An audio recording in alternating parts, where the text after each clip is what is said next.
जश्न तो ऐसे मनाया गया जैसे दुनिया फतह कर ली, लेकिन जंग बंदी के लिए जो पेट्स यानी पाकिस्तान, मिस्र, तुर्की और सऊदी अरब इस्लामाबाद में बैठे, उसके बाद एक जॉइंट स्टेटमेंट तक नहीं निकाला गया।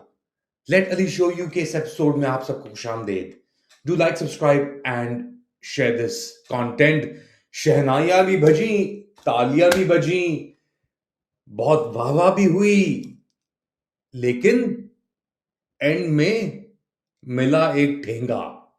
जी हां, हम बात कर रहे हैं जो जंगबंदी के लिए ये चार मुस्लिम ममालिक, मुस्लिम नाम के तो हैं गाजा बोर्ड ऑफ पीस के ऊपर चारों के चार, लेकिन हालात कुछ ये हैं कि जिनके लिए जंगबंदी की बातें हो रही थी, अमेरिका, ईरान और इजराइल, चलें इजराइल को छोड़ देते हैं, इनमें से कोई भी इन मुज़ाकरात में शामिल नहीं था। जॉइंट स्टेटमेंट भी इशू नहीं किया गया। एक फर्जी आप कह लें, बयान जरूर आया पाकिस्तान के कठपुतली वजीर खारजा नायब वजीर आजम इसहाक डार से, मगर उसके साथ साथ ही वाह वाह और तारीफें ऐसे शुरू हो गई पाकिस्तानी ट्विटर के ऊपर कि आपकी सोच होगी। ज्यादा अहम जो हमले थे अमेरिका की तरफ से, इजराइल की तरफ से, वो भी जारी रहे और ईरान के जवाबी हमलों के अंदर भी बड़ी सोफिस्टिकेशन देखी गई। इनफैक्ट ईरान ने एक मिसाइल चलाया मुत्तहदा अरब अमीरात के ऊपर, और वहां से वो जो क्लस्टर बॉम्बिंग जो कर रहे थे, वो लगा कि क्लस्टर बॉम्ब हो रहे हैं, मगर वो इनफैक्ट फ्लेयर्स थी, डीकॉयज थे, और उन डीकॉयज के लिए मिलियंस ऑफ डॉलर्स के जो इंटरसेप्टर चलाए गए दुबई के अंदर से, वो और जाया होके रह गए। इस वक्त दुबई और शारजा के दरमियान बारिशों की वजह से एक सैलाब आया हुआ है, और जो ट्रैफिक की रवानी है दोनों तरफ वो रुकी हुई है। इस सैलाब का ईरानी बमों से कोई ताल्लुक नहीं है, मगर आपको एक कैफियत बताता है ये इस वक्त कि क्या हो रही। दुबई के अंदर, शारजा में पहले भी बारिशों के बायस ऐसे सैलाब आते रहे हैं, रास्ते कटते रहे हैं, मगर इस बार सैलाब जो आया है वो एक ऐसे वक्त में आया है कि दुबई के ऊपर बड़ा ही एक प्रेशर बिल्डअप हुआ है। दोस्तों से हमें बात हो रही है उन लोगों की जिनकी बिजनेसेस हैं, जो काम करते हैं, बिजनेस वाले दोस्त तो कह रहे हैं, कुछ दोस्त इंडिया से भी उनका ताल्लुक है, सरदार है वहां पे, 50 दुकानें, स्टोर्स चलाते हैं। वो कहते हैं यार बताऊं मैं हकीकतन 80% जो हमारा बिजनेस है ना वो भी डाउन हुआ है। अच्छा, एक तरफ तो ये हुआ है, दूसरी तरफ अगर आप अमेरिका से हैं, ब्रिटानिया से हैं, यूरोप से हैं, तो आप निकल भी सकते हैं, मगर जो नौकरियां आप छोड़ के जा रहे हैं, कंस्ट्रक्शन में हो गई, प्लानिंग में हो गई, उनकी उनको फिल करने के लिए चीजें अभी चल रही हैं, तो वो भी चला रही हैं। थोड़ा सा डाइग्रेस कर रहा हूं मैं इस इशू के ऊपर, और मुत्तहदा अरब अमीरात के ऊपर क्यों फोकस कर रहा हूं, क्योंकि तुर्की, मिस्र और सऊदी अरब इस पूरे मरहले के अंदर शामिल थे पाकिस्तान समेत, और डोनाल्ड ट्रंप के भी बयानात अब आए हैं इसके बाद, और वो बिल्कुल ही उसी तरीके से कि पीर के रोज जो वो पॉजिटिव मैसेजिंग करते हैं, उसके तहत उन्होंने कहा कि जी डील होने वाली है, अभी डील कर सकता हूं, हमारे सब मौकफ पूरे हो गए, मगर शायद ना भी करूं, किसको पता। अच्छा, बातें बड़ी सामने आई हैं, झूठ भी डोनाल्ड ट्रंप, क्योंकि जो दुनिया के अंदर ग्लोबल इकोनॉमी है वो आपके सामने है, और क्रूड ऑयल जो है, तेल का एक बैरल, उसकी कीमतों में बहुत इजाफा भी देखा गया है पीर के रोज। तो बेसिकली एक एक और बार डोनाल्ड ट्रंप के मुंह के ऊपर ग्लोबल मार्केट्स ने चाटा मारा है कि पहले तो वो मैनिपुलेट कर रहे थे, लेकिन अब वो मैनिपुलेशन भी नहीं चल रही। They are decimated right now. They're going to give up nuclear weapons. They're going to give us the nuclear dust. They're going to do everything that we want to do. And you know what? They're going to go on and maybe have a great country again. But if they don't do that, they're not going to have a country. They're not even going to have a country. तो अब बात की जा रही है कुछ बातों के ऊपर। इसहाक डार का कहना है कि उन्हें उम्मीद है कि अमेरिका और ईरान मुलाकात करेंगे पाकिस्तान के अंदर बहुत जल्द, शायद इसी हफ्ते के अंदर। वो अपनी उम्मीद का इजहार कर रहे हैं इस स्टेटमेंट के अंदर, मगर नाउम्मीदी हमें क्यों है? वो इसलिए है क्योंकि ये इन्होंने बड़े फैन फेयर से मिले, तो हक्कान फिदान अपने बड़े ही स्मार्ट सूट के अंदर पहुंचे हुए थे और बहुत ही अपने आप को बड़ा एक स्टाइलिश, एक जेंटलमैन की तरह वो कर रहे थे। मुज़ाकरात शुरू हुए तो इसहाक डार की फुटिंग थोड़ी बैलेंस आउट हो गया। एक तरफ बैलेंस करना चाह रहे हैं, दूसरी तरफ बैलेंस आउट हो गया, वो तो वो गिर भी गया। उसके ऊपर भी बड़े लोगों ने मीमिंग शीमिंग की, मगर अब ये कह रहे हैं कि जी उन्हें उम्मीद है, उम्मीद। The foreign minister held a very detailed and in-depth discussion on the current regional situation. We also discussed the possible ways to bring an early and permanent end to the war in the region. We agreed that this war is not in favor of anyone and would only lead to death and destruction. The unity of Muslim Ummah in these challenging times is of utmost importance. Dialogue and diplomacy as the only viable pathway to prevent conflicts and to promote regional peace and harmony. We call for upholding principles of the UN Charter, including respect for sovereignty and territorial integrity of all states. यानी उम्मीद पे दुनिया चल रही है ना यहाँ पे, तो पूरी पाकिस्तान के अंदर पिछले 5-4 साल से उम्मीद पे ही चल रहे हैं हम। $100 अरब की उम्मीद, फिर उसके बाद $25 अरब की उम्मीद, फिर उसके बाद पता नहीं क्या क्या उम्मीदें लगती है। कहीं दिन में उम्मीद ऊपर जाती है, रात को उम्मीद नीचे आ जाती है। जिस तरह ट्रंप ये जंग चला रहा है ईरान के ऊपर, उसी तरीके से पाकिस्तान की उम्मीदें भी चल रही हैं।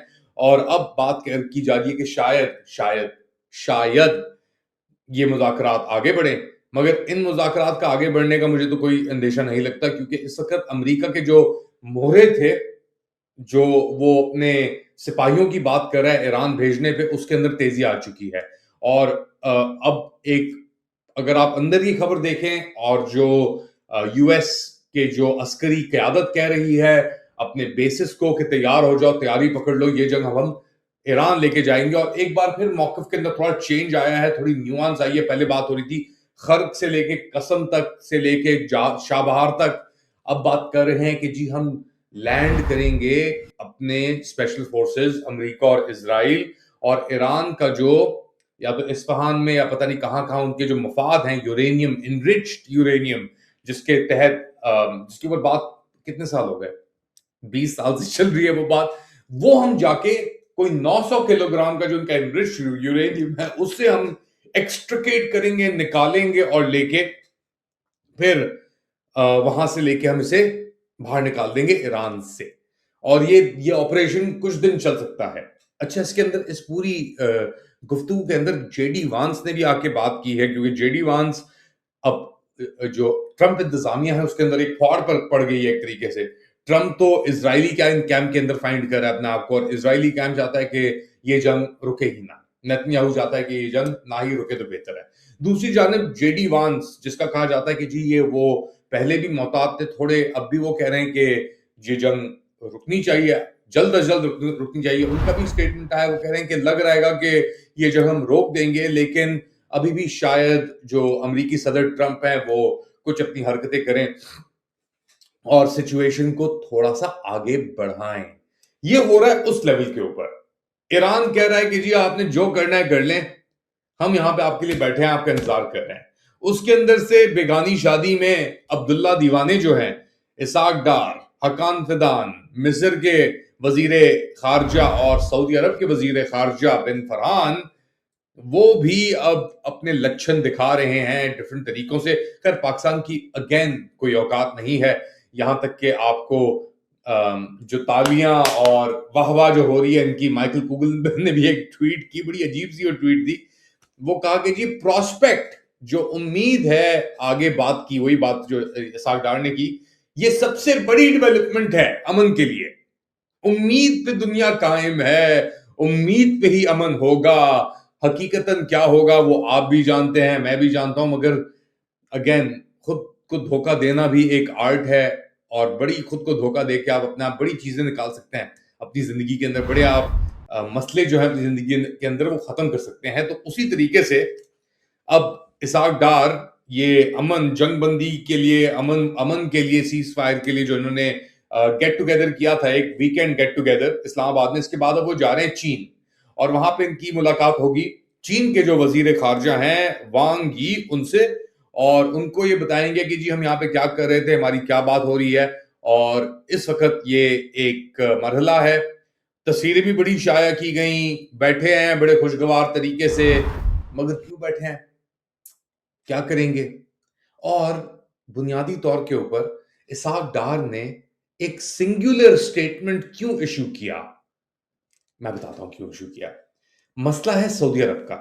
सऊदी अरब के जो आए थे फरहान साहब यहाँ पे, और उनकी तारीफें भी बड़ी की गई अपनी कठपुतली छोटे मियां मुंशी जो हैं आपके शहबाज शरीफ, उन्होंने बड़ी तारीफ की कि जी बड़ा मोहतात तरीके से सऊदी अरब इस पूरी सिचुएशन को हैंडल कर रहा है। अभी तक उन्होंने हमें डंडी नहीं दिखाई कि चलो भाई उतर आओ मैदान के अंदर।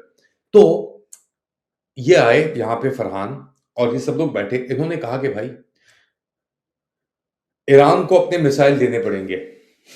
जी ये बात हुई है यहां पे, और ये Washington wall street journal report भी कर रहा है इस बात के ऊपर कि क्या मसले क्या चल रहे हैं। सऊदी पोजीशन वही है जो इजराइल की पोजीशन है। सऊदी अरब चाहता है कि अपने हथियार वाहिद अभी जो सबसे कामयाब हथियार है ईरान के पास, वो है उसका बैलिस्टिक मिसाइल। सही, और वो बैलिस्टिक मिसाइल दे दबा दे धनाधन मार रहा है इजराइल के ऊपर, टेल अवीव से लेकर डिमोना तक। और वहां पे नींदें हराम की हुई हैं लिटरली, क्योंकि हर 2 मिनट बाद सायरन जा रहा है। तो अब सऊदी अरब ने आके इस्लामाबाद में ये कठपुतलियां बैठी हुई थी बोर्ड ऑफ पीस की, इनसे कहा कि भाई हमें तो मिसाइल चाहिए कि वो मिसाइल गिराएं अपने, और हम चाहते हैं कि वो हिजबुल्लाह को जो सपोर्ट कर रहे हैं वो हटा दें। तो हिजबुल्लाह और मिसाइल यानी 2 सबसे अहम जो अभी इसका पत्ते हैं ईरान के पास, वो गिराने पड़ेंगे। अच्छा, इसके बाद ट्रंप ने आके कहा कि जी वो सब बातें मान गए हैं, वो 15 पॉइंट्स की बस कुछ और चीजें रहती हैं। तो इतना झूठ बोला जा रहा है इस वक्त पाकिस्तान से लेकर अमेरिका तक, क्योंकि ईरान की पोजीशन तो बहुत वाज़ेह है। सवाल ही पैदा नहीं होता कि हम मिसाइल अपने दें आपको। अब तो हम अपना न्यूक्लियर ट्रीटी से भी वो बात करने की बातें कर रहे हैं कि हम न्यूक्लियर नॉन प्रोलिफरेशन ट्रीटी थी जिसका सिग्नेटरी था ईरान, उससे भी हम अपने आप को एक्सट्रिकेट कर लेंगे, बाहर निकाल लेंगे। और मैं बता रहा हूं आपको कि अगर ईरानियन रजीम इस राउंड को सर्वाइव कर गई ये सब चीजें दिए बगैर, तो फिर इजराइल का खात्मा हो जाएगा। और इजराइल और अमेरिका ये जानते हैं कि अगर उनके पास मिसाइल छोड़ दिए या और कुछ छोड़ दिया, तो फिर ये जो खलीजी रियासतें हैं ना, कुवैत, बहरीन, सऊदी अरब, कतर, मुत्तहदा अरब अमीरात, इनकी कुछ ना कुछ एक गर्दन जो है वो ईरान के हाथ में आ जाएगी। जिस तरह ये स्ट्रेट ऑफ हॉर्मुज की बातें की जा रही हैं, अभी तो गर्दन ही है, नैरो पैसेज है, स्ट्रेट है।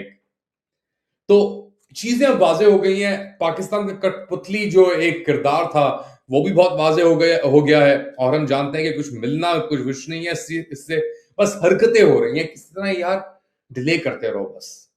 मार्केट्स को भी देखो, थम्स अप, और ट्रंप साहब भी थोड़े अपने नखरे कर लें, इजराइल अपने उसके ऊपर चला हुआ है, जेडी वांस एक और तरफ चला हुआ है। तो ये हकीकत थी इस वक्त। वो जो फिसले थे ना इसाक डार, उसी तरीके से पाकिस्तान और ये ममालिक जो है फिसले हुए हैं। गाजा के ऊपर इन्होंने बोर्ड ऑफ पीस ज्वाइन कर लिया। मजबूरियां, ये दूरियां मजबूरियां, साथ साथ इन्होंने इसके ऊपर भी, ईरान के ऊपर भी मजबूरियां। ऐसी क्या मजबूरियां हैं, स्टैंड तो लेना पड़ेगा, आज नहीं तो कल, और कल भी आज ही आ जाएगा लग रहा है। ईरान, अमेरिका, सऊदी अरब, मारखोर पाकिस्तान, लगता तो नहीं है इन हरकतों के बाद। खैर एनीवेज, फिलहाल इतना ही। दूसरी अपडेट के लिए जल्द हाजिर होऊंगा, तब तक के लिए अल्लाह।